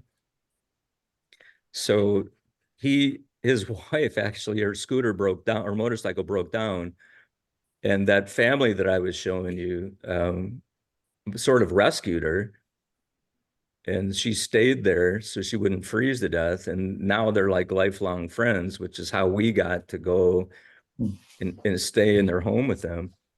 But so Nico, it was cool, man. I would just go to the markets with him and walk around, and when you just observe how these guys shoot, how they approach people is the big thing in street photography. When you're in a different country and you don't speak the language, and if you're using a 35 millimeter lens, you're on top of the person in most cases. So any sense of it being candid is like Gone. Yeah. out the window, right? Because you're very close. And you just see how they work, and they're never looking, like through the eyepiece. They're always, using their live view and stuff like that. And I don't know. Anyways, I learned a lot from Nico, just watching him and hanging out with him. But yeah, the rest of the guys, I had worked with all of them quite a bit. But they're more than happy to teach you stuff. I think when we went to Kyrgyzstan, they had Lee Filters sponsored it. So you have access to all that equipment, and you learn a lot on those trips. Have you been able to shoot with Thomas Shahan lately? No, I haven't seen Tom in forever, but man, that's the macro Yeah, I don't know how master. the hell he does it.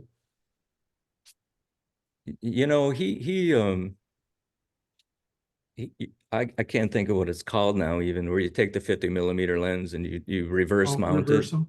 Yeah. And his napkins for a diffuser. Yeah, if you guys have 2 seconds, I want to grab a diffuser. I'll show you guys. You might be Yeah, interested. that'd be Yeah. Right, good. hang on one second. If you guys don't know Thomas Shahan, look him up. 10, 15 years ago, he was doing unbelievable macro photography of bugs and was giving his photos away. And then he got discovered, and eventually Nat Geo brought him in. How do you spell his last name? S-H-A H-A-N. H-A-N, yeah. Yeah. Shahan. Shahan? Yeah, Thomas he does like wood carving and stuff, where he makes like he inks it, and then makes prints and stuff out of his Oh, carvings. woodblock prints. He is so talented, that guy. And I'm not like personal friends with Tom, but yeah, I worked with him. It was years ago now, but them guys use they use stuff like this, I got one just like that. right? So of course you do, Bob. So it's I had a got Miami mix them. I think it's Miami. oh, I think my battery's dead. Sorry. But I just got a Radio Shack battery that clips on here, right? And then there's a switch on it. So there's a light inside of here Yep. that you can use for your focus light at night. And then obviously your lens is coming through here. It's got a little clip for your Raynox on here. That's a close-up lens, Raynox. This is this is, if you don't have for macro, the cheapest, coolest thing you'll ever buy. So Like it's just $75. spring loaded, right? So if you take like, I shoot a lot of 90 millimeter macro and a 105 Nikon macro, mostly with the 90. But if you're shooting a butterfly or something, so you're shooting like a 90 so that you're not scaring them away. But if you can get close to him, if he's letting you shoot, you just clip this on to the front of your lens. And now, you know, you're getting all the little dots in his eyes and stuff, and just really magnifies it. It's a lot of fun, you know. What's that called? This is a Raynox, Raynox. And there's Yeah. 2 versions of it. This is the DCR 250. I think it's like $50, $60, something like that. And that's also a good lens to use in front of a microscope objective if you want to get in really close. So I've got another 1 or 2 of these, and one of them is like a microscope magnification. It's much stronger than this one. It's really hard to use though. You need to, I don't know that you can handhold with that one. No, you focus rail. Yeah, so that's what I do on that one is I focus rail. So that But- you put that on the front of your lens, your like 100 or 90 millimeter macro lens. Exactly. Yep. If Will it work on a 200 macro? Probably. So it's all about the millimeter size. Yeah. So you just have to look up what dimensions this one will work with. so that works in front of a regular macro, but it works behind a microscope objective. Yeah. Okay. I think yeah, this thing actually, the lens actually unscrews, Right. and then they have like a couple different ones that you can use. But I'm telling you, this is the most fun that you'll have shooting macro. And I just throw this thing in my pocket, you know, and when we're crawling around, if I get close enough, I'm clipping this thing on, and man, it's like a whole new world. Yeah, but that's Thomas uses this kind of stuff. He doesn't use this too much. I didn't see him with a lot of do-it-yourself kind of diffusion, you know. But I was just recently I did this like public TV show thing, and I was explaining to him that when you have something like this on, you can't see the subject. Yeah. You know what I mean? Because you're blocked by this diffusion. And you know, so all this is like in front of your face, and you're kind of looking around like that. And when you're photographing these big venomous spiders, and you know, I do the rocking technique for macro. So, you know, your lens, I'll have somebody telling me how close I am. And sometimes you'll bump them, and man, them spiders take off. Oh, it scares you half to death. Yeah, and this thing, it will hit trees and stuff too. You know, it's kind of a pain when you're trying to get in tight on them. But yeah, Thomas he's amazing. Nicky Bay is another guy that you should probably look up. Nicky is probably Thomas's mentor, actually. Okay. Yeah, I like Nicky. Nicky's maybe a little bit more hardcore working.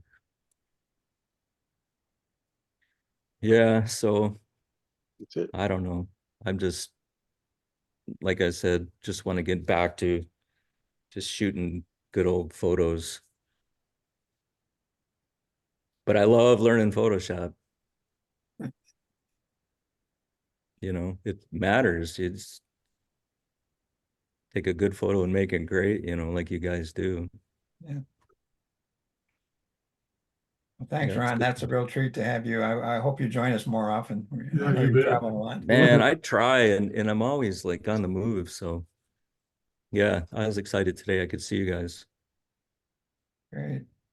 Well, this is great, folks. Let's hope the recording turns out correct. Yeah. Because I don't know why it went wrong before. Therefore, I don't know that I fixed it. Mm. All right. Thanks for everybody. We had a good Thanks, night. guys.